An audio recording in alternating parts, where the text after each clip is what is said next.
அது பழக்கம் அல்ல, அது தனிமை அல்ல, அது ஒரு நினைவு மட்டும் கூட அல்ல. அது சோல் ரெசனன்ஸ், இரண்டு ஆன்மாக்கள் ஒரே அதிர்வில் இருந்ததன் எதிரொலி.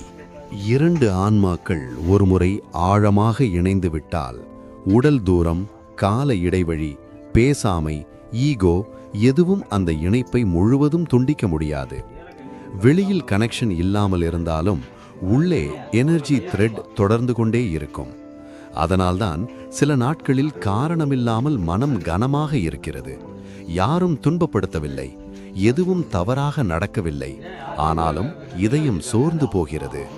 அது உங்கள் உணர்ச்சி மட்டுமல்ல, அது ஒரே அதிர்வில் இருக்கும் மற்றொரு ஆன்மாவின் நிலையை உங்கள் உள்ளம் பிரதிபலிக்கிறது.